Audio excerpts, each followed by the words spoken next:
Dans l'ombre d'une guerre impitoyable, une petite fille maigre et moquée, abandonnée par un père indigne, a défié la misère pour devenir l'une des plus grandes légendes du cinéma.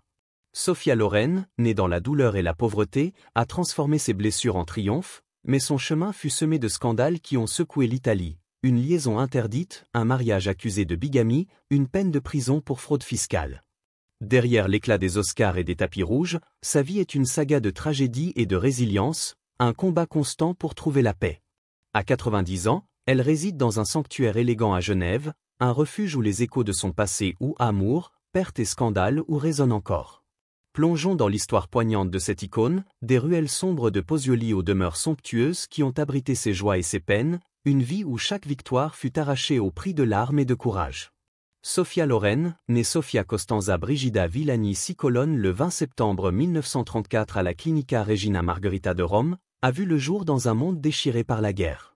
Sa mère, Romilda Villani, une professeure de piano talentueuse et actrice ratée, avait remporté un concours pour être la sosie de Greta Garbo, mais sacrifia ses rêves pour élever seule ses deux filles. Le père de Sofia, Riccardo Cicolone, un noble sans honneur, refusa d'épouser Romilda et l'abandonna après sa naissance, ne lui offrant ni argent ni affection.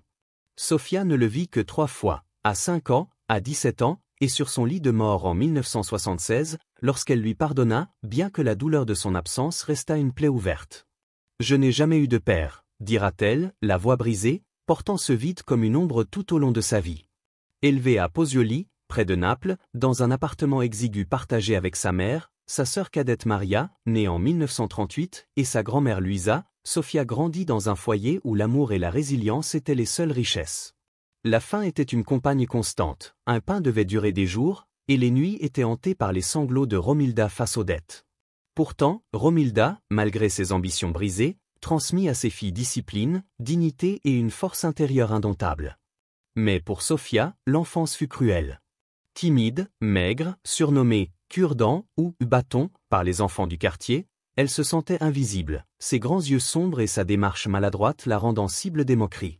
Pourtant, une étincelle brûlait en elle, une détermination que rien ne pouvait éteindre. Dans leur petit appartement transformé en bistrot de fortune, où la grand-mère servait une liqueur de cerise maison aux soldats américains, Sofia apprit à se tenir droite, à capter les regards. Romilda jouait du piano, Maria chantait, et Sofia, d'abord trop timide, gagnait en assurance en servant les clients et en débarrassant les tables. Ces moments modestes furent ses débuts sur scène, forgeant la prestance qui la rendrait un jour inoubliable. À 14 ans, sa transformation physique fut un tournant. Ses traits s'adoucirent, sa silhouette se dessina, révélant une beauté qui stupéfia ceux qui l'avaient ignorée. Romilda, voyant dans cette métamorphose une échappatoire à la pauvreté, poussa Sofia à participer à des concours de beauté. À 15 ans, sous le nom de Sofia Lazzaro, inspirée par un admirateur qui disait qu'elle pouvait ressusciter Lazare, elle concourut à Miss Italia. Bien qu'elle ne remportât pas la couronne, son titre de Miss Élégance attira l'attention des recruteurs du cinéma italien. Ce fut le début d'un voyage qui la mènerait des ruelles de Pozzuoli au sommet d'Hollywood. À l'École nationale de cinéma, le centre expérimental di Cinematographia, Sofia affina ses talents bruts. Elle enchaîna les petits rôles, souvent comme figurante, parfois sans être créditée. Les journées étaient longues, les cachets maigres, et beaucoup la voyaient comme une jolie fille, sans substance. Mais sa soif de succès, née des nuits où sa mère pleurait sur les factures, la poussait à persévérer. En 1954, le destin frappa. Vittorio De Sica l'a choisie pour l'Or de Naples, où elle incarna une vendeuse de pizza napolitaine, vibrante et authentique. Le public fut conquis, et ce rôle lança sa carrière internationale. Dans les années suivantes, Sofia devint une étoile mondiale, jouant aux côtés de légendes comme Cary Grant, Frank Sinatra et Charlton Heston. Son magnétisme transcenda les frontières. En 1960, la Ciociara marqua l'apogée de sa carrière. Initialement pressentie pour jouer la fille, elle insista pour incarner la mère, un rôle où elle puisa dans les souvenirs douloureux de son enfance. La guerre, la peur, la survie. Son interprétation, brute et déchirante, lui valut l'Oscar de la meilleure actrice en 1961, une première pour un rôle en langue non anglaise. Ce triomphe était celui de toutes les filles sous-estimées, nées dans l'ombre. Mais la gloire de Sofia fut éclipsée par des scandales qui firent trembler l'Italie. En 1950, à 16 ans, elle rencontra Carlo Ponti, un producteur de 38 ans, marié et père de famille. Leur attirance fut immédiate, mais leur amour interdit déclencha une tempête. Dans une Italie catholique où le divorce était illégal, leur liaison fut condamnée par l'Église et la société. Les journaux les traquaient, les moralistes les vilipendaient. En 1957, ils se marièrent par procuration au Mexique, un acte audacieux qui fit scandale. Les autorités italiennes accusèrent Carlo de bigamie, et sous la pression, ils annulèrent leur mariage en 1962. Mais leur amour ne vacilla pas. En 1965, ils obtinrent la nationalité française, permettant à Carlo de divorcer. Le 9 avril 1966, ils se marièrent à Sèvres, en France, scellant un amour qui dura plus de 40 ans. Un autre scandale marqua sa vie. En 1980, Sofia fut accusée d'évasion fiscale en Italie pour des déclarations des années 1960. Condamnée à 17 jours de prison en 1982, elle purgea sa peine dans une cellule modeste, un épisode humiliant qui fit la une des journaux. Pourtant, elle en ressortit plus forte, prouvant que même les épreuves ne pouvaient briser son esprit. Sofia et Carlo eurent 2 fils, Carlo Jr. en 1968 et Eduardo en 1973, après des années de fausses couches et de traitements médicaux. Mère dévouée, elle protégea leur intimité, refusant de les exposer à sa célébrité. Dans les années 1980, épuisée par la vie sous les projecteurs, elle chercha un refuge. Genève, en Suisse, devint son sanctuaire.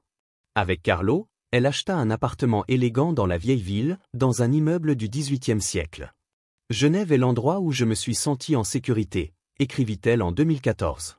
Là, elle pouvait flâner sans être traquée, savourer une vie simple. L'appartement, avec ses hauts plafonds, ses colonnes de marbre et ses tapis rouges, reflète son âme, élégant mais chaleureux. Une pièce abrite ses récompenses, dont l'Oscar de la Ciociara, non comme des trophées de gloire, mais comme des rappels de ses sacrifices. C'est laquelle éleva ses fils, célébra des anniversaires, et vécut son plus grand chagrin, la mort de Carlo en 2007, des suites de complications pulmonaires. L'appartement devint un refuge où elle sentait encore sa présence, dans les livres qu'il lisait, le piano qu'il partageait. À 90 ans, Sofia y vit toujours, cultivant son jardin, cuisinant, et parlant à ses petits-enfants en Californie. Même après une chute grave en 2023, fracturant hanche et fémur, elle affronta la rééducation avec sa force légendaire. Ses autres demeures racontent aussi son histoire. La Villa Sara, près de Rome, achetée en 1960, était une résidence baroque du XVIe siècle, avec 50 pièces, des fresques, un cinéma privé et une piscine iconique immortalisée par Alfred Eisenstaedt. Lieu de faste et de moments familiaux, elle fut vendue après la mort de Carlo, trop vaste sans lui. La Concordia, à Tucson-Oak en Californie, acquise en 1981, était un refuge estival de 5 acres, avec une maison chaleureuse et des jardins verdoyants. Vendue en 2006 pour 6,9 millions de dollars, elle reste un chapitre précieux. À 90 ans, Sofia incarne la grâce et la résilience. Sa maison genevoise, comme la Villa Sara et la Concordia, est le miroir de sa vie, un mélange de grandeur, de douleur et d'amour indomptable. Laquelle de ces demeures vous fascine le plus? La majestueuse Villa Sara ou la chaleureuse Concordia? Partagez vos pensées, et laissez l'histoire de Sofia, marquée par les scandales, les larmes et une force inégalée, vous inspirer.